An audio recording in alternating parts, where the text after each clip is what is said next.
This is Luca Perich, and you're listening to the Capes and Lunatics podcast. Recording has started.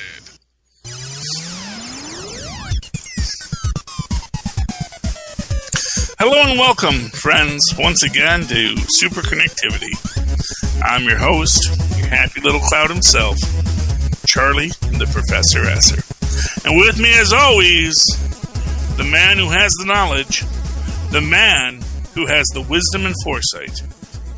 I'm talking about none other than the master of all things comic books. Who, me? Fill me in. Perich. Not me. Yeah, you, man. You know so much about comics. You know the deep lore. You know the old... You are like Aslan. Do not quote the old law to me. I was there when the book was written. Says fill me in, Perich. No, because you had to help me out today. Because I was all conflubulated about the reveal in this week's Amazing Spider-Man. Jumping right into comics, we're gonna weave in and out of these stuff because you got it. But I gotta give props to Philip because I foolishly was under the impression that Albert Malik killed Peter Parker's parents, but I was wrong. Peter Parker's parents, but I was wrong, wasn't I, Philip? Yes. Well, Malik, the second Red Skull. Yeah, no, he only ordered their killing. Yes, it was the finisher. Mm-hmm. The finisher, sounds like a which is about as grand of a supervillain name as the Foreigner, who both of whom are in this issue. I mean, in his defense, I think Stanley wrote that one. Yeah, it was Amazing Spider-Man Annual 5, and he was supposed to be like a one-and-done character. So, the finisher, he kills people. Yeah, I'm just saying Stanley was having an off day that week. Which is weird. It's like, why not just call him Fred? It's like, he's Fred. He kills people. Fred, kill people. I'm Fred. Who was that guy from Beetlejuice? No, he wasn't from Beetlejuice. He was from Bill and Mandy. I got all my goth cartoons mixed up. But yeah, voiced by Bobcat Goldthwait. He had a trunk. He was delightful. But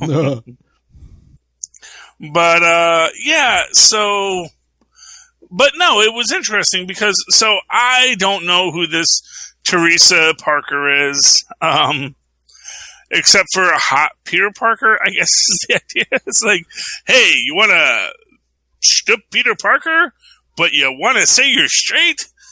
Let us introduce you to Teresa May Parker. Like I said, there was a, I didn't even read the graphic novel. I think it's Spider-Man Family Business, where, they introduced this Teresa, supposedly, I don't think they came out and said it, but you're supposed to take it as like, oh, hey, this could be Peter's biological sister. And then, was it Chip Zdarsky, I think, was writing some Spectacular Spider-Man, and he was like, he had her in there. They were kind of working together, so. Okay, well, I just... But now I think they're cleaning up more messes. Honestly, that is the problem with the whole Spider-Man lore. It's all... Which is like one of these things. I'm like wondering, okay, like at the end of Heroes Reborn, are we just going to wake up and it's like, no, Pete and... Everyone knows Peter Parker is Spider-Man. What are you talking about? And no, he's married to MJ. They live over on the east side. What are you talking about? It's like, all this nonsense. No, we're just undoing it. It's like, no, everything happened, but everyone knows who Peter Parker is. It's fine. He's just a public superhero. Mephisto didn't wipe the world's memories. No, it was Chameleon. He stole the Purple Man's machine and just pulled him out Murdoch. And no, I don't. I get the feeling we're coming to this thing where they're going to do a big reset of the nonsense caused by Spider-Man. Oh yeah, that's what I'm saying. It just seems like, I don't know what they're doing right now, but the fact of the matter is, it just seems like they're... I don't know if Aunt May is going to be shown to have been Mephisto all along. Because we get our little Otto bit at the end of that, too. Oh, and we see that, Mephisto didn't lie. He put him back just as he was and stole all of his memories. Because, that's why you don't make a deal with the freaking devil, Otto. Doom would have known that, Otto. That's the thing. That's why Doom is a petty dabbler, because he's never willing to make the sacrifice. But that's because he knows you're always the junior partner in that. And he doesn't want to be a junior partner. But, Otto, he doesn't know magic. But he got involved with magic, which he should not have done.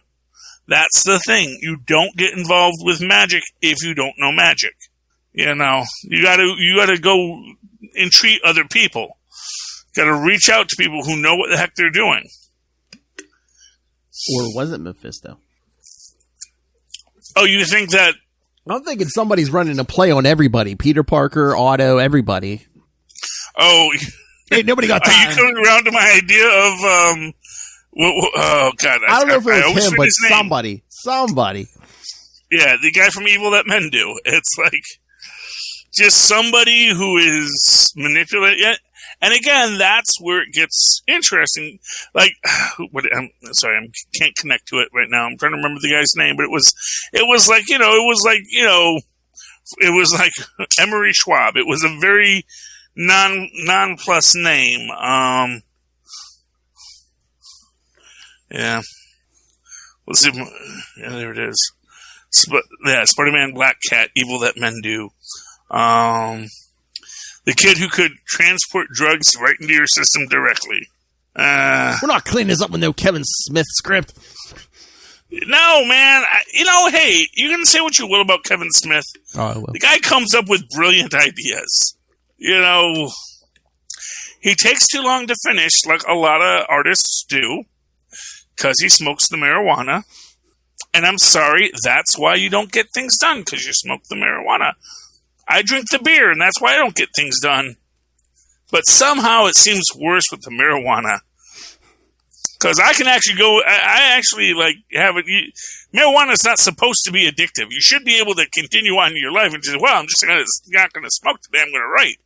But no, you choose to smoke. It's like even worse that way. Yeah. Like that's just actively being slothful. At least I have a chemical dependency for my alcoholism. That's all I'm saying.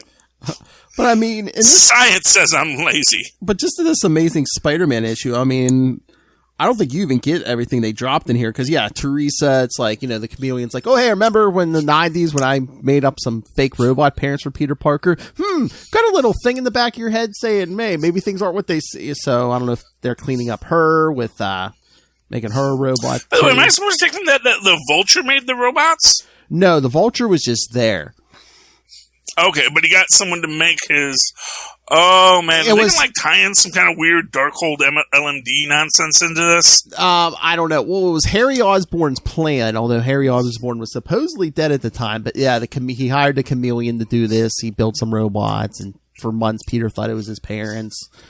And then, this was in the 90s, I don't know if you remember, the Vulture was like... That was the storyline when they revealed the parents were robots, that the Vulture got this Juvenator device where he could suck the life force out of people and make himself young for periods of time.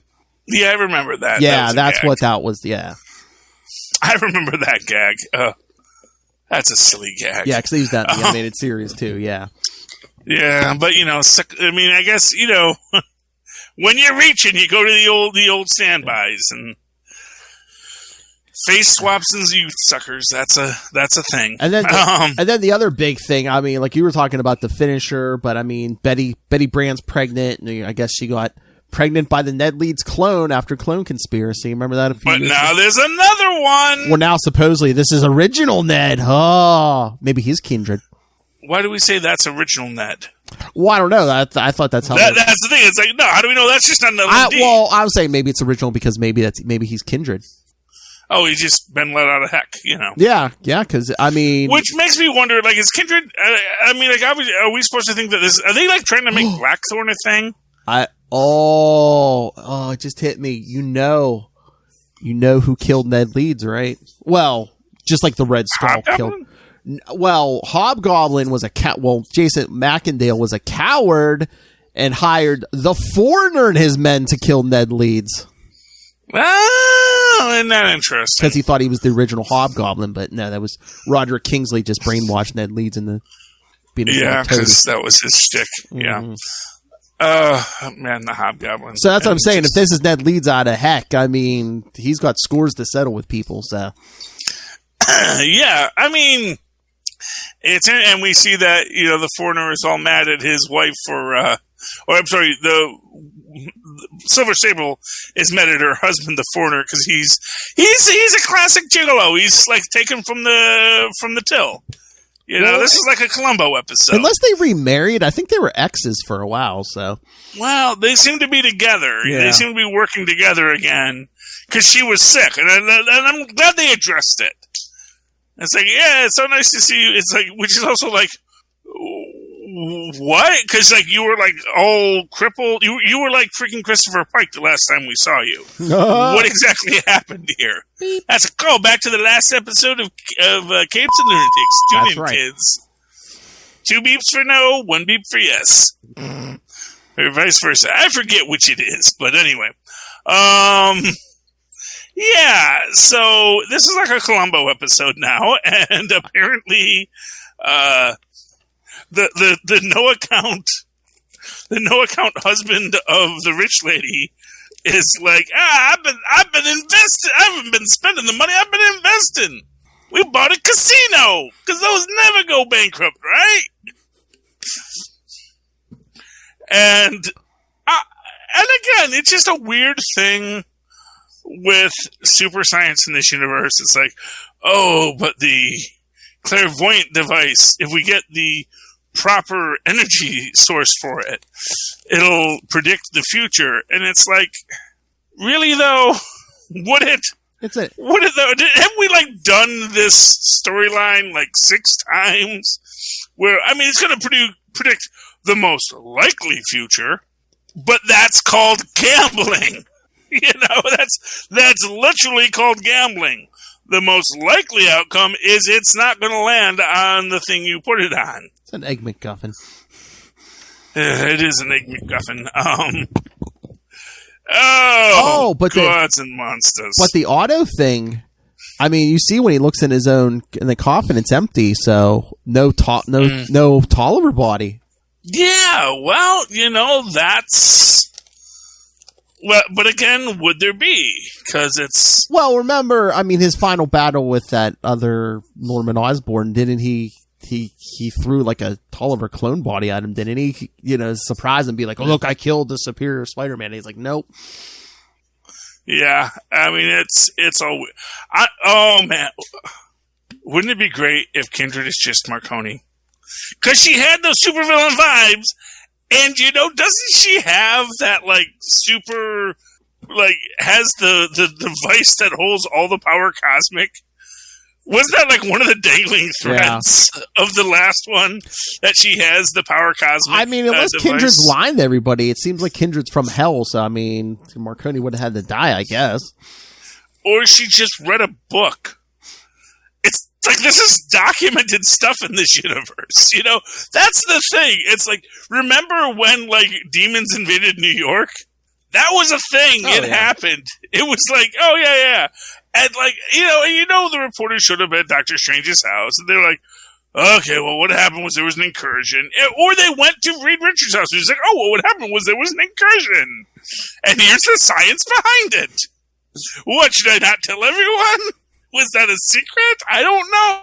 I'm a scientist. This is knowledge. Have some. Oh, my. So, yeah, I mean, that's the thing for someone of Marconi's level of intellect. Because obviously this was a woman that, Otto Octavius respected. That this is a woman of that supervillain level intellect. She maybe doesn't want to be a supervillain because obviously that's a lot of work. Mm-hmm. And what's the reward? Sort of like becoming president. It's like, why would you want that job? That's so much paperwork every day. Yeah. And all anyone does is ask, why haven't you fixed everything yet? It's like, no, that's a bad job. Only lunatics want it. But that's why we're on the Capes and Lunatics Network. That's anyway, right. But yeah, so I mean, who is Kindred? Who is that's the thing. I am not convinced of a true mystical from heck origin for any of this yet. Well, no matter what, pay it off already. They've been doing Kindred since issue 1. It's issue 67. Pay it off already. No, because we keep on buying. Well, that's what me and Lilith were saying. Are they gonna reveal it in like 75? Or are they gonna drag this out to 100? Ugh. Well, you know, and again, it's like whatever's happening, and you know, and to be fair, you know, obviously that whole pandemic thing screwed everybody up because we've got, you know, we're now getting back to the annuals. Oh yes. From where, hey, remember when all of the Infinity Stones decided they were going to merge with human beings, and we did a couple of annuals about it, but we only did like 2? I don't think it was even annuals. There was like a Wolverine. Remember that? What was that Wolverine and Loki miniseries? There was yeah, like because they were also doing the compressed universe. And they like did like there was a bunch of crossovers. They were a lot of fun. Don't get me wrong, because they're compressing everyone into 2 people. And then they compressed the 4 into the duo, and then it just became one guy with all the powers of the 4. You know, that was kind of cool. But that's where we met Star, who has had a very illustrious career with the Reality Stone lately, and Overtime. Who got the Time Stone in the Loki book? But how much did here? Yeah, but how much did you love the beginning of this issue with the tourist moloids? Tourist moloids, they were great. Although, again, this is like this weird thing about the moloids. They're not usually this active unless they are from the hyper-evolved moloids, which actually suggests there was a subculture of hyper-evolved moloids. For those who don't remember, when we got the talking moloids, the moloids were always meant to be like this semi-sentient group of humanoids that were lost under the earth. But they didn't start having individuation until Evolutionary War, when the first mutant moloid came into being. Ah. And then when they had the moloids in the Future Foundation, it was that, these were this special group of moloids from this other group of hyper-evolved moloids that used like some kind of technology that Tyrannus did. But every so often they'd have a throwback moloid who was a moloid who was born looking like a moloid, but was intelligent. And these seem to be somewhere in the middle. So it's interesting. Well, the one even says, he's like, past generations, they used to get to invade New York. Now we just sit around and watch TV and they have nothing to do. Yeah. Well, that's the problem with peace. But they were much more intelligent moloid group. So, and they're all individuated, which shows that evolution always finds a way. And that's a fun story. Like I said, the whole assessor storyline. Yes, I'm so glad. I'm so glad Tony got him because, in Miles' book, they literally tortured poor Miles. So, but do they get him? They don't get him really. Well, Tony defeats him. I mean, Miles was basically basically escaped from him. Yeah. Well, we get that he's just an AI in this. Yeah. But they actually do what they never do with AI, which is like acknowledge that. Yeah, if he's just an AI, he's just an AI. He's just a thing. He's just a bit of programming, and you can reboot the last version, which is, interestingly enough, what we saw with the current Red Skull being rebooted from old tapes of the Red Skull. So Red Skull, who was literally just came back from the 1940s, had no awareness of what he had been doing since then. And is just the Red Skull. So that's interesting. I like the backup story in this, which is obviously going to be what connects us in all of this. Yeah, I guess we're going to get that Nick Fury backup and all these, yeah. Yeah, we get Nick Fury Jr., Nick Fury the Second. Infinite Fury, part 1 of 8. Yeah, and in this, we also get this very interesting point about how, he doesn't know his dad. Which is an interesting aspect of the new Fury character. And it makes you wonder if they're ever going to talk about this in the MCU. The idea that, there was a Nicholas Fury that this Fury met, but that this Fury was not raised by. Because the first Nick Fury, the first super spy Nick Fury from World War II, had to keep that he had this Nick Fury secret. Mm-hmm. Now, why he didn't have to keep his other son, his other Nick Fury Jr. son secret, nobody knows. But this one, I guess this was the one he actually cared about. I get, if nothing else, that's like probably the saddest aspect of it. It's like, well, this was the one that he actually cared about, or this was the one that he could hide. The other one he couldn't. Maybe people were aware of what was going on in a certain way, or maybe the mother wasn't going to go along with it. But oh, I get this now. Because there's another Nick Fury Jr. in Marvel Comics who got murdered. Yeah. Because he was Nick Fury Jr. Oh, remember on the last show I said, why are we going to wait till the end of July for the next issue of Black Cat? Oh, maybe because we're getting the Black Cat annual also this month. So yeah, so I guess we'll get that. So There we go. Don't want to give too many Black Cat books in a month. It'll make us lazy, Phil. Well, annual anyway, bigger too, so you're charging more. Yeah. So quick item I do want to talk about before we get into more comics. Cruella de Vil. Okay. I did download Cruella. I watched it with my family. No, I mean, it was great. I loved it. It was $30, which is more than a fair price and a fair value for it. I received that from, I bought that on Disney Plus, and it's a decent film. And like I said, I would have gone and seen it if it was in a theater, but I didn't really want to with my family this weekend. And I was happy to spend the $30 because I would have spent it on popcorn and the tickets for me and my wife and my child. And instead we got to watch it in our hotel room, which was lovely on a nice big screen TV. And it was really, really enjoyable. And I don't know why anyone wants to hate on it. I don't think people really are hating on it. Although I think some people dislike revisiting things. I know there were some people that were very mad because apparently there are gays in it. It's like, it's a film about a fashion designer, and you did not think there was going to be gays in it. I don't even understand your thought process on that. But it was beautiful, and it gives a really interesting take on Cruella.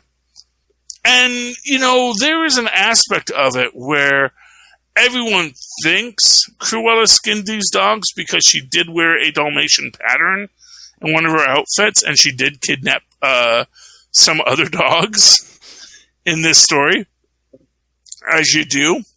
But she didn't. But she was more than happy to let people think that. And it makes one wonder if they are going to write a arc that's going to revisit the 101 Dalmatians idea. If there is this idea that when she becomes a little longer in the tooth, like the Baroness, and the bloom is off her rose, people are like, oh, back when she first showed up, she skinned a dog to make her coat, and that was so avant-garde. But today's Cruella would never do something like that. And you can see how that kind of a thought process and a logic could play out and grow. And it's like, that is what is interesting about these villain origin stories, is when we look at the villain origin and we say, well, how does someone get from someone who's maybe self-serving to being outright villainous? Because we meet bad people every day, and all bad people have the things that they're attached to.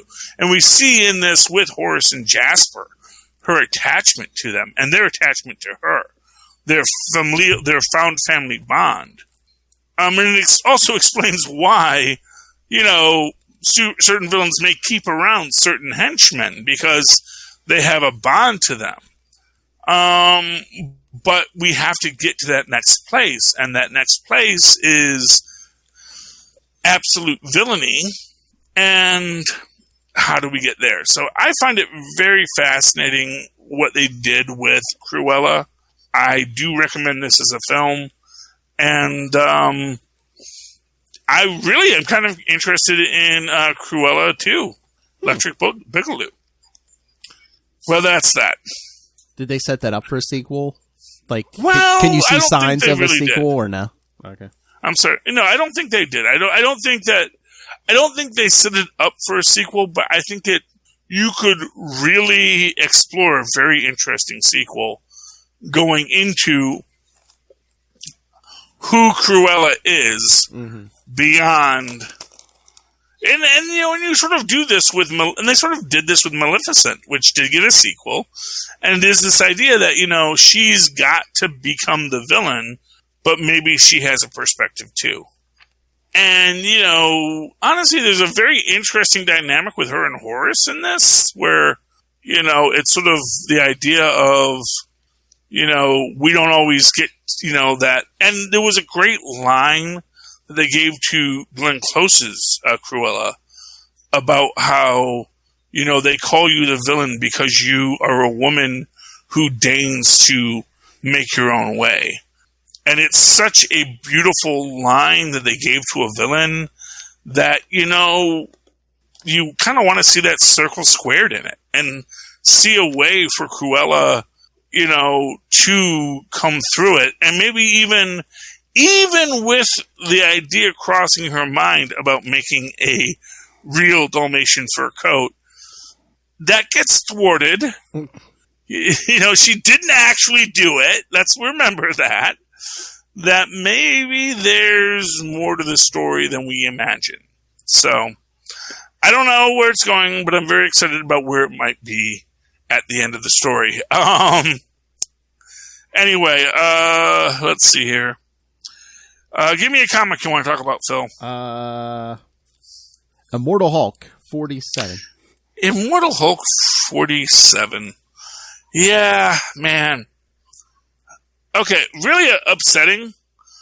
I guess this is a variant cover. Because I was promised a Hulk vs. Rhino. I got no Hulk vs. Rhino. That's a variant, yeah, because the main cover was him fighting the Avengers. Yeah. But it's like, why? I mean, I know that Rhino has fought the Hulk in the past. Selling variants. Yeah, I mean, it's not like I pick. That's the thing. It's like when you see those kind of variants, who picks up a book because of the variant? I mean, I guess probably there are people, but then it just seems like if you picked up the book because it was a variant cover and you thought Rhino was going to be in it, you would be sorely disappointed. And as with all Hulk stories, I think that we're kind of exhausting it. It's an interesting idea to kind of putting into this, which is sort of this idea that the Hulk puts off rage so that anyone in his circle becomes filled with that negativity, which kind of, I guess, that's why the one below all is all about the Hulk, because he's feeding into that sin of rage. Like I said, it's an interesting idea. I don't know if I like it. And I don't know where you go with it from here. Well, we only got. I mean, obviously they're setting up Gamma Flight. Yeah, and we only got 3 more issues of Immortal Hulk. And we definitely have this whole bit about Titania not wanting to hang out with She-Hulk. So I guess there's going to be some kind of a growth with that. You get the whole thing in here again about how, the big words. Like, everything is small words for the Hulks because they're trying to get them to their most esoteric and base meanings. That all of the big words do is hide what we really want to say. Which I think it's a neat idea. It's a neat idea. I'm not going to say it's a bad idea. This was probably a better Immortal Hulk book than a couple of the last issues, so I'm hoping we're getting back up on the, it's an interesting story again arc. Because, I mean, for me, Immortal Hulk has been peaks and valleys, where we have some really great storytelling for a while, and then it tells that story, and then it's like, now we're going to just, wander around for a little bit to fill out some stories. So I'm hoping we're going to end on a good note. I don't know how you put any toys back in the box at the end of this. Yeah, I know. But maybe they will. Maybe they will. I mean, honestly, if you've already established, no, they're all schizos and they're all crazies, and it's actually the rage is this other force through the green door, and that is what's affecting the world, making the world more corrupt. Maybe they close the green door with cosmic rays or something, and that's how they solve that problem for now. But yeah, 50 is Al Ewing's last issue. Did you see what he's doing after that? No, what's he doing? Venom. Oh, okay. Yeah. Isn't he like a space god now? That's what I thought, who knows? I mean, I'm fine with Venom Space God, sure. Why not? It's not a book I'm going to pick up because there's a lot of other books I'm already buying, I mean, unless he does what he did for Immortal Hulk, because I remember when I first heard about Immortal Hulk, I'm like, what? He dies and comes back? That's going to be dumb. But no, it's been good, so. I mean, no, there's a lot of great things to explore with Venom. I'm not saying that. I'm just saying, I'm not a Venom fan to start. Yeah. I was a Hulk fan from, way back. Yeah, I'm always hit or miss with Venom, but yeah, for Al, I'll probably give it a shot, at least the first issue or two. Well, I mean, for me, Venom, like, I only enjoyed Venom when it was Flash Thompson. Yeah. So any other Venom, it's like, that's not my Venom. Yeah. And I'm not saying my Venom was the right Venom or the real Venom or anything. I'm just saying Flash Thompson is the Venom which is why I don't like the Venom films, because it's obviously made for other Venom fans who were Venom fans at a time before Flash Thompson. Well, my Venom wasn't a hero. My Venom was the original 90s Venom who'd show up every year, like clockwork every year, and just like tell Spider-Man, I'm going to eat your brain. Yeah, okay. I mean, yeah, and that's a Venom, but then again, that's like, what was I going to say? But it's just like Harley Quinn or Deadpool. I mean, they found the guy who was popular, and they just started printing more and more. They gave him miniseries after miniseries, and they made him a hero. And yeah, and that's always weird. Again, with Flash, I can see that, but with Eddie Brock, I'm like, if nothing else, Eddie Brock has deep psychological issues. Well, Eddie Brock was a guy. Yeah, he was a guy. And I guess maybe the argument is because he's just a guy, he's easily made into an everyman. Like, there's nothing defining about him at the time, except for the fact that he was maybe super roided up and mad at Spider-Man. Oh, yeah. And that goes into that. It's like, maybe if he wasn't so roided up, maybe he wouldn't be so angry all the time. And he was the one who reported his story wrong. He said the Sin Eater was somebody else, and Spider-Man brings in the real one. He's like, oh, you ruined my career. Well, it's like, well, no one told you to print the wrong name, dummy. Maybe do some legwork. Yeah, but it wasn't leg day. You don't want to... But I'm just saying, that was a weird thing they decided to do with him, too, make him a bodybuilder. I know. But again, I can see how maybe that idea of making him a roidy guy was part of the story, And I get the idea of making him the opposite of Peter Parker goes into that idea. Although I liked what they did in Sam Raimi's Venom, where it's like, no, he's just like Parker, but he doesn't have the moral compass. Where he is the anti-Parker, but what makes him the anti-Parker is that he doesn't have the moral compass. Yeah. So. Anyway, that's that. Savage Avengers was interesting. Yep. Ghost Rider. You gotta love Conan. He is like, I have fought wizards before. He is not in any way intimidated by mutants, even when they have power. And he is well aware that there is an evil Cullen Goth. And again, this is one of these weird things. It's like, wow, doesn't everyone know Cullen Goth's around? Like, shouldn't that be an all hands on deck kind of situation? Yeah, seriously. But it's like, nah, not really. And we get Johnny Blaze Ghost Rider in this. And we actually we do a flashback. Oh, yeah, I met one of you Spirits of Vengeance before. You guys are okay. I got no beef with you. I love my Conan in pants. Although by the end of it, we get another time travel storyline, and he's back in his loincloth.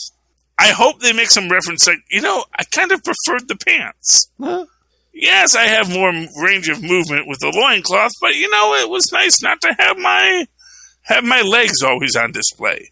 You think that's time travel, or is that like a hallucination from the penance stare or something? I don't know. I mean,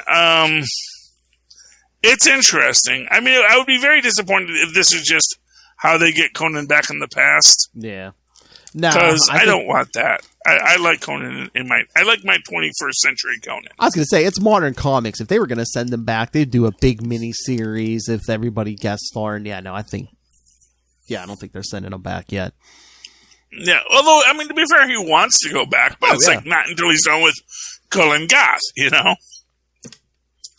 doesn't want to grow old knowing that Cullen Goth is eventually going to be in the future. Oh, yeah. Oh, okay. All right. Now time for our weekly Heroes Reborn update. Yeah, well, they're here, man. Yeah. Let's start with chronologically. Oh, Marvel double action. Yes. The night the Falcon died. Yeah, and this is a neat tie-in to what we eventually get with both our American Knights and I've got to say, this is one of the most well-structured crossover events that I think Marvel has ever done. And it really impresses me. And maybe it's because they had that extra time. I mean, that's all I can think is, we had extra time, so we were able to think it out and work it out and plan it out to where we were going. So, I mean, this hits a lot of our great Spider-Man beats, which is interesting because they're kind of doing both Batman and Spider-Man, and interestingly enough, Moon Knight in this. Sorry, Ray. Because we see that when the sun sets, the alchemical blood gives Nighthawk super strength, which the Goblin uses to his advantage. Although I think some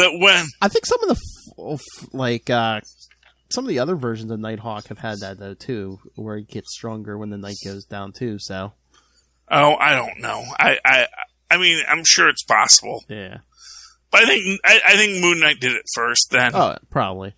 It's like, I mean, Nighthawk's been around for so long. He was just originally supposed to be a Batman pastiche. Yeah, and they do well. And we have, of course, Captain Stacy in this, and we see. It was interesting because you almost felt like Gwen and Sam were a couple in this, but I guess I don't even know if Gwen is supposed to be with Harry, but I guess everyone just knows Harry. So it's interesting, the relationships, because they don't really give us anything on this. Yeah, it was just. This is weird because apparently Nick Fury is president in this universe, but his face is on the $10 bill. So that's weird. No, isn't Coulson president? No, didn't they make a reference to? No, in this one they make a reference to this President is in the past. Fury. Yeah. So in this one, Fury's president. So him being on a $10 bill seems weird to me. If he's actively the president and his face is on the $10 bill, that's fascism, my friend. Oh yeah, because no president in recent history would have put his face on the $10 bill if he could have. I mean, if they could have, yeah, but that is why we have a bureaucracy, Philip. Bureaucracy is the last defense against tyranny. Hey, Fury's a good old Mephisto-fearing religious man. Yeah, and that is I was hoping for a little something in this, and man, I know I need to read these letter pages. Because I know there is some secret Easter egg in there. I got a wife, I got a kid, I got stuff I got to do. I can't read all that tiny type. I mean, we even got a Tigra cameo. Oh man, which I love. I love how they made her both Cheetah and Catwoman in this. It's like, that is beautiful. That's a beautiful way to thread the needle on that, and it works. Say what you will, it works. You want to talk American Knights? Yeah. which is our Marvel Knights story, but it's American. Yep. Commissioner. Because what's more America than Mephisto? And Commissioner Cage. You get the feeling that maybe comics are a little political here, Phil. Never! Yeah, the Saint. Matt Murdock, the Saint! No. Oh! And I'm loving this because they keep on using this phrase, saint and sinner. And there's a part of me that it's like, wait, which is the good one? You know? It's like the way they use it. It's like, oh man, it's just all saints and sinners out there. It's like, wait, what are the good ones? Because we're worshiping Mephisto. And even when we get to that point at the end, it's not an S. It's the serpent that Mephisto used when he wanted to experience the world. And it's interesting. But yeah, it's interesting how they've reimagined these characters. Yeah, because the double action, like you said, Nighthawk was like Spider-Man and Batman. This is like pure Batman here. Yeah, well, what's interesting in this is that Luke Cage, you know, he's got Luke Cage's origin, but he has no powers. But there's this idea, and this is what I find fascinating about the Nighthawk character, because he's clearly a character who is the world's greatest detective. Mm-hmm. So he's coming to understand something's wrong. And they made the point in last episode that in this universe there was a civil war between Hyperion and Nighthawk. Mm-hmm. So that civil war occurred, and all these things occurred. And how they are informing who this character of Nighthawk is interesting. And I get the feeling that we're going to get our Nighthawk at the end of this coming through being the one who finds Mephisto's plan and is going to be the one who maybe seemingly sacrifices himself, but then comes back at the end. No Tilda Johnson yet, so that's interesting. Although, yeah, I mean, there's so many weird things about this. And as I always say, it's like, man, I always love when Marvel writes DC books because they're so good at it. I'll throw the shade, Phil.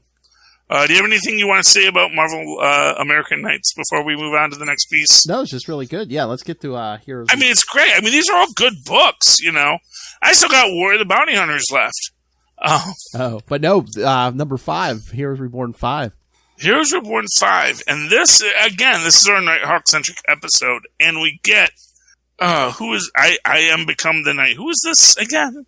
Who? Oh, this is Craven. This is the Long Hunt or the Last Hunt. Craven's Last Hunt, yeah. Craven's Last Hunt. Because we saw in the previous episode him fighting Craven. And now we get Arkham Asylum. He's got to go in, and we get our second. We also get, again, it's an interesting thing, him using the LMD. Yep.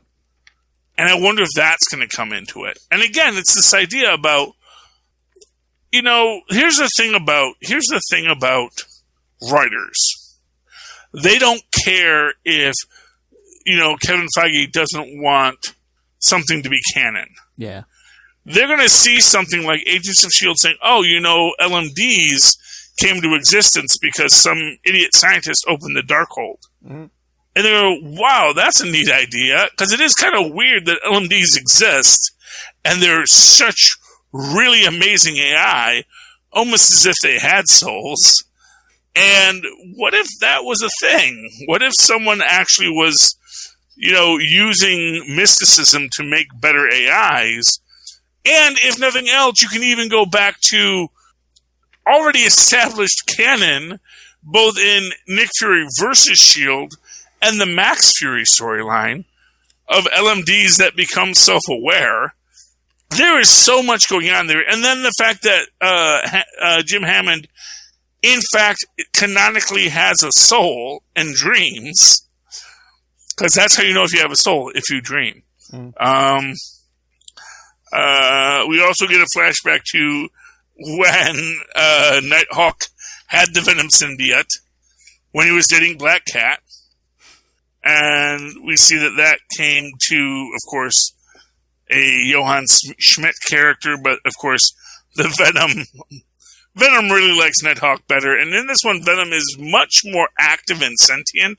Mm-hmm. It's like, come on. It's like, come on, you knew come on, Johann, there's room for both of us. We can do a three-way. Otto in this one just has octopi.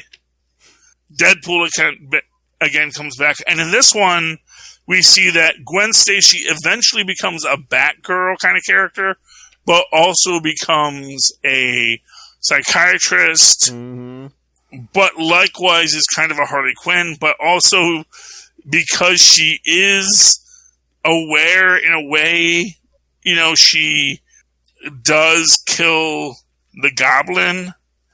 I mean, honestly, there is just so much in this book. I'm going to say this. It is so much better than the... I won't say it's better because obviously that served its purpose too. The Dr. Spectrum book served its purpose too. But this is one where you go, oh, this book was important. And we meet Ronan in this, which we realize is T'Challa. Mm-hmm. And we see that Cap and Bane and Echo are recruiting him. So... But I love the Norman moment after he beats Norman and he says, you hear so many, weird things, in the cell next to the Silver Witch. He's like, don't let them change the world back, Nighthawk. I like it better this way. Yeah, I love that. Which is, again, that kind of thing that's going to grate at a guy like Nighthawk. Mm-hmm. I mean, if we get some David F. Walker Nighthawk back out of this deal, this would have been a trip well worth the journey. David F. Walker, best writer for Nighthawk ever. Oh, yes. And I still want my Deadly Nighthawk, where Tilda Johnson is in the Nighthawk suit. Okay, my last book, if you have another one, you can talk about it after this one. We're going to talk about War of the Bounty Hunters. Issue 1, because the first one was a 0 issue and just a prelude. And apparently, so long story short, and it's weird how this whole thing plays out, because you have the Crimson Dawn return, and they have stolen Han Solo. And we get later that it's because Han Solo is kind of a hub character.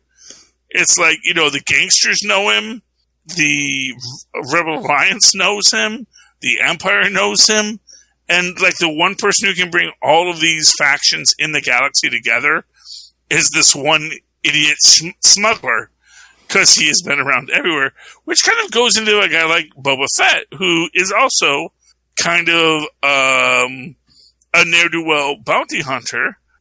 But apparently what has happened is Jabba has put out a hit on Boba Fett, just for the lulz.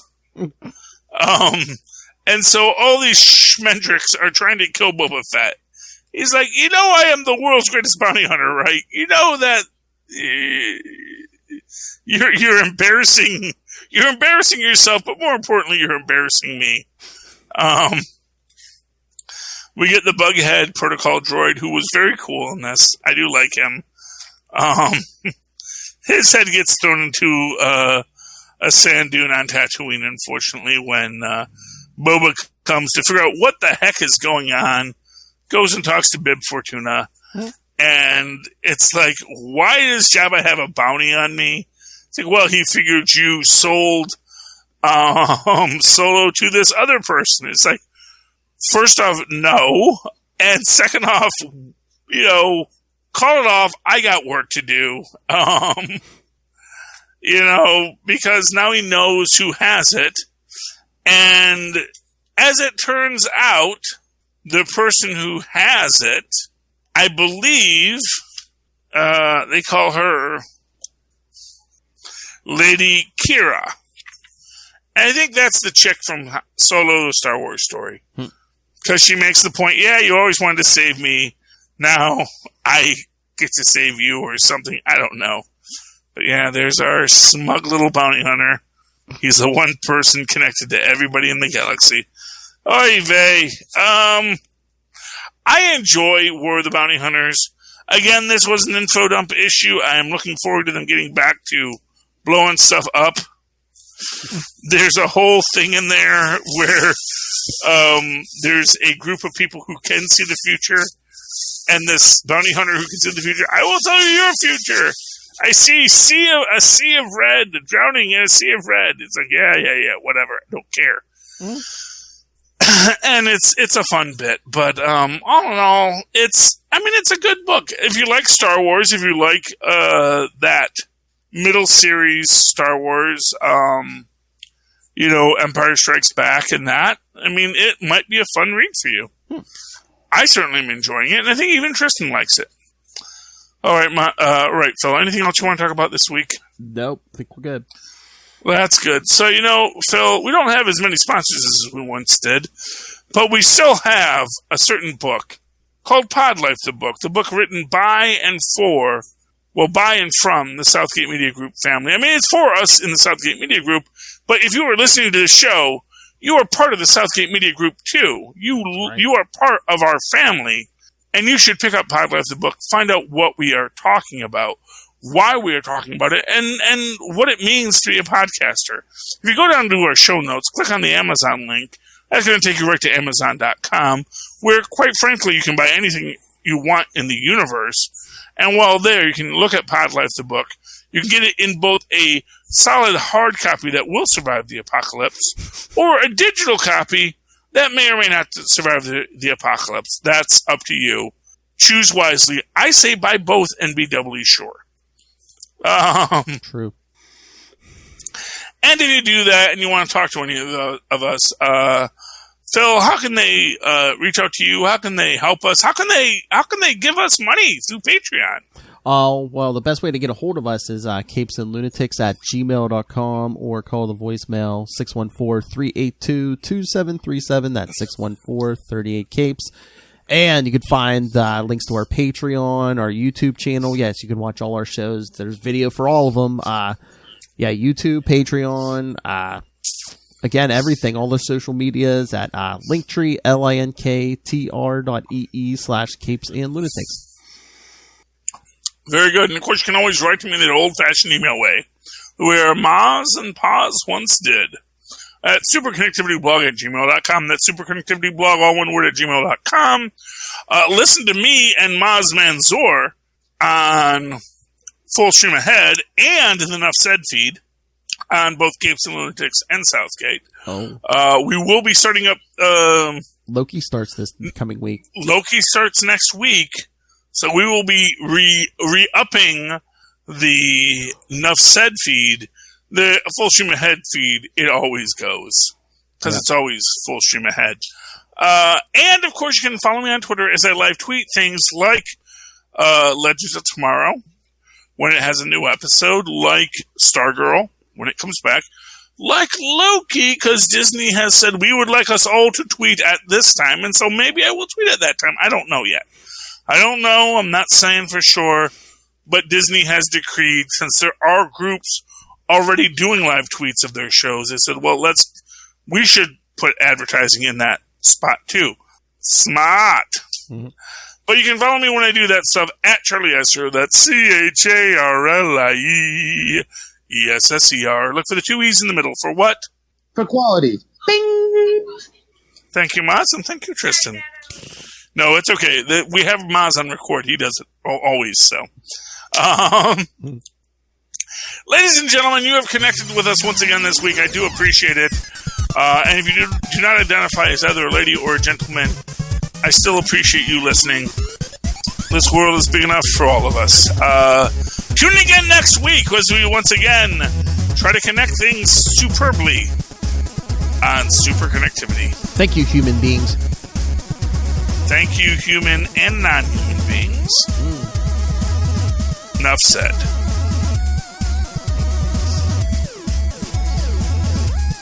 Yes, if you're listening to this on the podcast, it'll be Wednesday. Loki's out now. Go watch it. Excelsior!